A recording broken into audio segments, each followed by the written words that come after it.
Hey everyone, Ben here, and I know what you're thinking. We're in Mugello, but where is the Mustang? Well, it's in the garage for repairs after this disastrous race session. The fixed setup on the Mustang in the rain puts the car on an absolute knife edge. It exaggerates all of the things that make the Mustang a handful full stop, and with limited time to race this week, there's no chance I'm getting on top of it. So I've switched to the Porsche instead. Now we're starting in P2, so I've got a very good chance here of a solid result if I'm able to keep the car pointing in the right direction. We're already underway. The pole sitter broke early, but it looks like we're going to be single file into T1. And that is crucial because I'm not quite sure what to expect. The rain is heavier than it was in my last race in the Mustang, but even with that said, I can already report that this is almost like driving a different class of cars. The Porsche is so much more stable, much more planted. If anything, it tends to understeer rather than oversteer. I'm gonna have to get used to that as we get a little bit squirrely on the exit of the corner there. But already I'm feeling much more comfortable in racing conditions. It's not easy, it's not straightforward, but it doesn't feel like the car is trying to kill me at every corner. Look up ahead and the pole sitter there nearly getting loose on the exit. So that's a reminder that I still can't get overconfident about how straightforward this race is going to be. The track is moderately wet and you can see in the rear view mirror there Phil Mann in P3 carrying much more speed through the downhill section there. Every driver on this grid is just going to be finding their comfort level. Again, you could see I nearly lost the rear end. In the Mustang, I promise you, I'd have been round there, but I was able to hold it this time. I have lost a second and a half to the leader here, but to be honest, as long as I'm not falling back through the pack, I'm just all about getting through this first lap safely, getting the tyres up to temperature. But speaking of falling back, I am now under pressure from Phil Mann. He's going to be on the outside of the long hairpin here. Really difficult to execute an overtake there. I've got to keep it nice and tight, park the car on the apex. I'm able to defend, but all the while Casey out front is getting away from us, so I've got to be careful that I don't lose touch with the leader here if I want to challenge for the win. Any of you watching who've raced in the rain on iRacing know that really this is all about car positioning. Of course, your throttle and your brake inputs matter, but it's about where you're putting the car on track for maximum grip.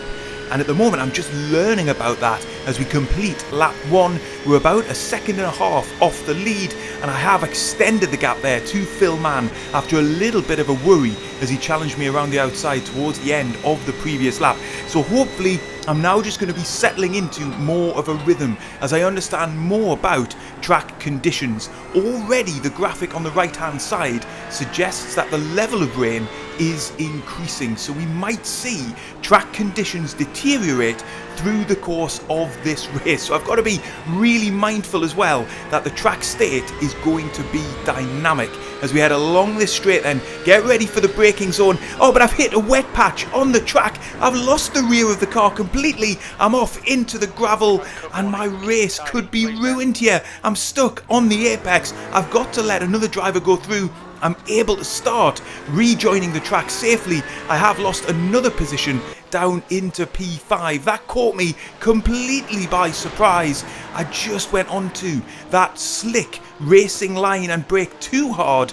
The rear of the car could not handle it. Here's the view from Mann behind, and you can see at this point I am a passenger. I'm very, very fortunate not to hit any barriers or another car. Mann gets through cleanly, and we now are back in P5 as we get towards the end of lap 2. I've got Theo up ahead and I've got Chris Paris behind, and I'm now rattled. My confidence in the cockpit has just diminished significantly. I was feeling good that the Porsche was so much more planted than the Mustang, but then I made that big mistake, so I've now got to regather my confidence. Speaking of mistakes, Theo is off up ahead, so he's off into the barrier to the left hand side there. Just asked too much from his car on acceleration, and we're up into P4. In the next few laps, I'd be getting pressure from behind from Paris as I was just trying to regain my composure. If I'm not careful here, I'm going to lose another position and be back down into P5. But thankfully, as the laps progressed, I was able to get some more confidence, to get away a little bit from Paris. I've built the gap now to a 1.5 seconds, and I am slowly but surely reeling in Alias Spec in P3 and Philman in P2. The chances of the race win now have gone. As long as Casey keeps his car on track, he's got this P1 sewn up. But I could still get back up into P2. There's 7 minutes left of this race. That's probably about 4 laps. And we've got just a gap of 2.5 seconds up to P2. I've got to just try and apply some pressure here, but not get greedy, not push too hard. As we're coming down the start-finish straight then, to start lap 7, I'm about to set my personal best lap of the race, and that rain has indeed intensified. The precipitation level is up to 15% now. Look at the spray from the driver up ahead. I peel to the inside, not because I'm looking to make a move, I just need some visibility heading into the corner. I'm able to get that, and you can see we've closed right up now, just around 6/10, 7/10 behind Spec up ahead. I can now start cranking some pressure up, and again it looks like we're going faster. That's a really good sign given the track conditions are actually getting worse as we head now towards the corner where we slid off, and Spec has made exactly the same mistake, but he's come to a standstill on the track. I had to get heavy on the brakes there. Thankfully, he stayed still and there was room around his outside, but that was a carbon copy of the mistake that I made earlier in the race, and a sure sign that track conditions are getting trickier here the further we get into this race. And look at that, another sign. The next lap, following behind me, Paris very nearly got tipped into exactly the same spin behind me.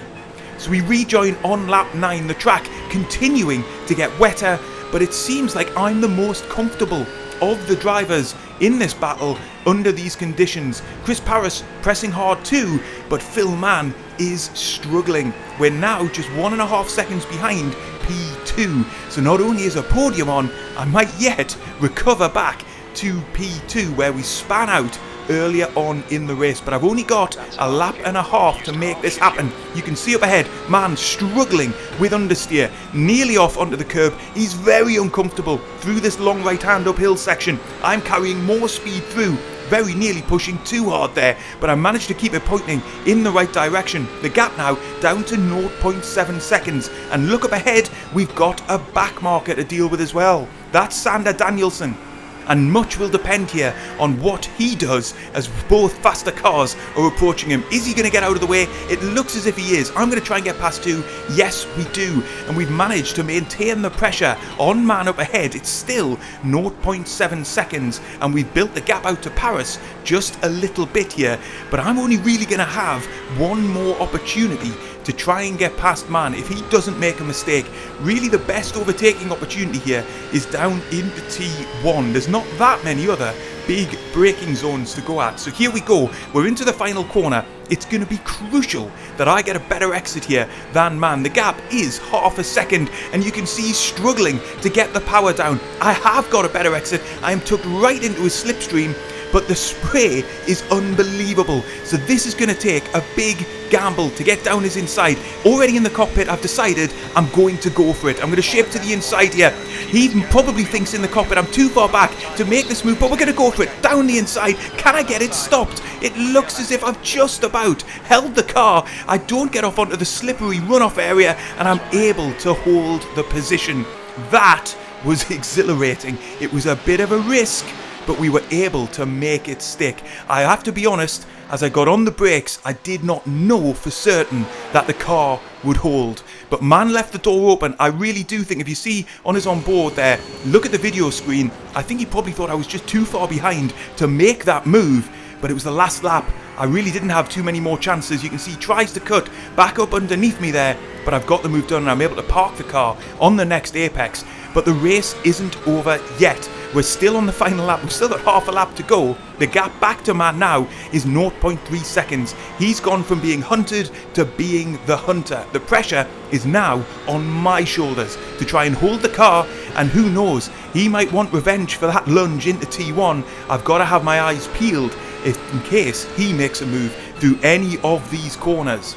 The gap back to man is around half a second now. Chris Paris is putting the pressure on man too, so hopefully that will slow him down, because I am now feeling the pressure big time and I'm starting to just be a little bit tentative into some of these corners. I don't want to make a mistake. Sometimes though, if you underdrive, that's exactly when you do make a mistake. So I've got to be really mindful of that as man closes in the braking zone, in this long hairpin. Can I get a better exit here? Really now it's going to be down to whether I make a mistake through this chicane. Thankfully I don't. I leave plenty of margin when it comes to the curbs and the puddles there on the inside. Now it's going to come down to one last corner. Now in the Mustang I went off twice here in the same race, so I've taken it nice and gentle on corner entry there. I've given away a little bit of speed, but man is 0.7 seconds back now. I think I've got this covered. I'm going to come home in what is a distant P2, but it's a P2 nonetheless, and I've got to be happy with that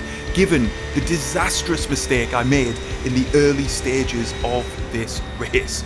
I've got to say, the challenge of wet weather racing is really quite something on iRacing, particularly when you don't do it every week. This was only my second session of the week so far. The Mustang session had been disastrous. This was much better, but wow, it's a big challenge. I hope you've enjoyed watching me take it on. If you have, I think you'll really enjoy the videos on screen now.